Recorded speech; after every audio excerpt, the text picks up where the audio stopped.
Narcissism is a complex labyrinth of personality traits, each with its own nuances and manifestations.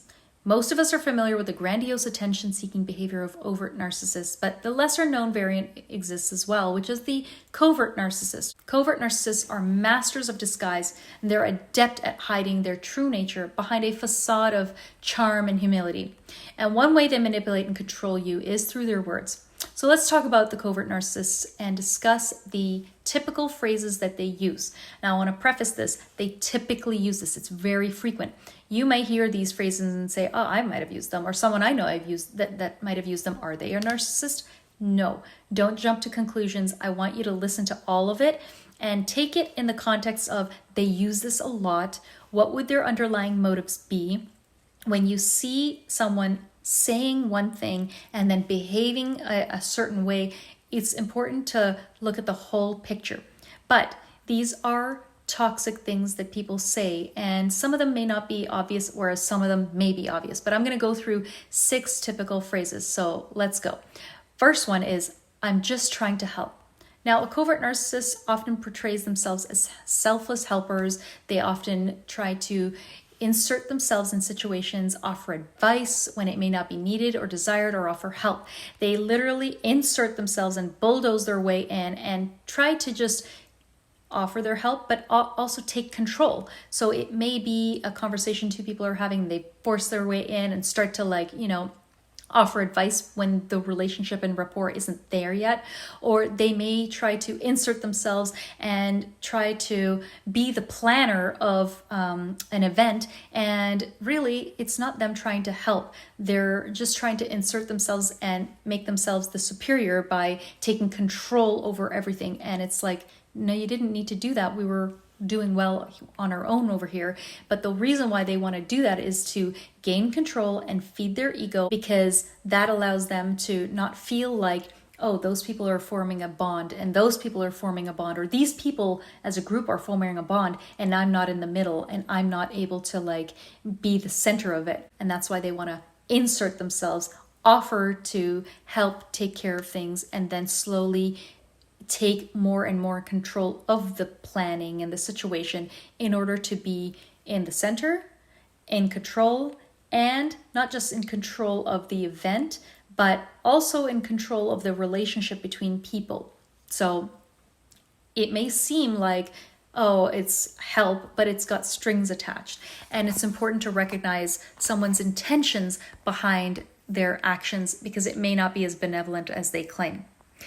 So another statement that a covert narcissist typically uses is, you're too sensitive. If someone is feeling slighted or hurt or whatever, you want to hold space for those people's emotions. And not everyone can do that. So not everyone is a covert narcissist because they can't hold space for people's emotions, because that individual probably can't hold space for their own emotions. But a covert narcissist frequently uses that statement, and they invalidate the emotions of others by using statements like, you're too sensitive, you're overreacting. And the reason why they do that is because they want to shift the blame onto you and avoid taking responsibility for their actions, especially when they're doing things like gaslighting you, making you question your own feelings, perceptions, and reality. And when they're emotionally manipulating you, then, it's going to create a reaction out of you. You're not knowing what's happening. And then they tell you things like, oh, you're too sensitive, you're overreacting, just brush it off, let me keep doing what I'm doing. And this tactic leaves you questioning your feelings and perceptions, and it really just reinforces the narcissist's power over you. So be careful when you hear this a lot or too many times from one particular person. Another statement that a covert narcissist often uses is, I'm not like other people. Now, this statement seems pretty, harmless. So many people have used that when they feel misunderstood or when they feel like they've been framed. Covert narcissists often believe that they're unique and special, distinct from the rest of society.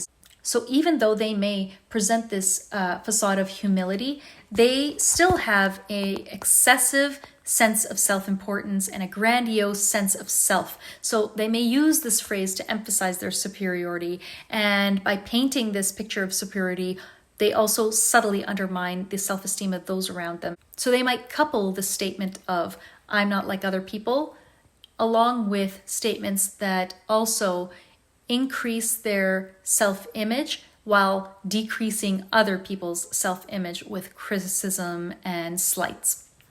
Another common phrase that a covert narcissist typically uses is, "I never get the credit I deserve." Again, this is a statement that people use sometimes, and they may use it sometimes, but a covert narcissist thrives on admiration and recognition, even if they pretend to be modest. So when they say things like, "I never get the credit I deserve," they don't just say it once or twice, they say it often because they seriously need a lot of praise and a lot of accolades for their achievements, and they're listing their achievements, and they're constantly feeling slighted because they perceive that people are not giving them enough credit.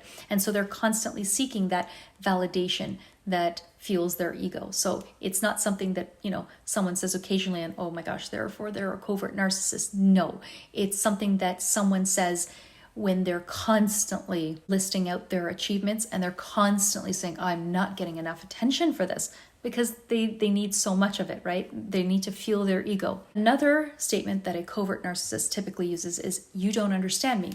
Again, this statement is pretty typical. It's not alarming in and of itself because people might feel like they've been misunderstood. However, covert narcissists often plays the victim card, and they often portray themselves as misunderstood and lonely. And so when they use phrases like this, it's literally to manipulate others, and it helps to provide them with the excess attention and sympathy. So when they say things like, "You don't understand me," they really want to play the victim card. They really want to show that they've been wrong. And they really create this situation where they are painting themselves as this enigmatic figure, and you're compelled to try to solve their problems because they're the poor victim. And then they're kind of reeling you in to that constant need for attention and validation, and, "Oh, nobody understands me, and I'm always framed, and I'm always, the victim." Lastly, another phrase a covert narcissist typically uses is, "I'm sorry you feel that way."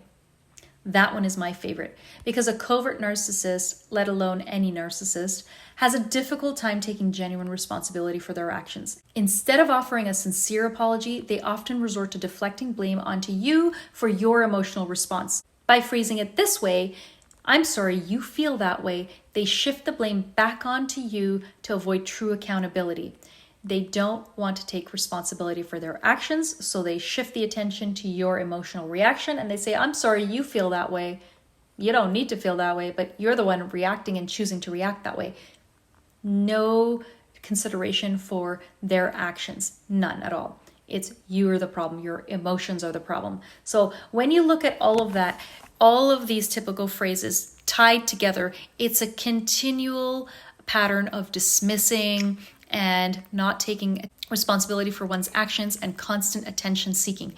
Any one of these phrases on its own, used occasionally, does not indicate a covert narcissist. But when you recognize the covert narcissist language patterns, you can then pick up on the subtle keys, and not just their language pattern, but also then you look at their overall behavior. If they're constantly gaslighting and, criticizing people, trying to control people, even if it's in the most subtle ways that a covert narcissist does by emotional manipulation, these are all indicators, and it's crucial for you to understand them so that you can protect yourself from their manipulation and also maintain healthy boundaries.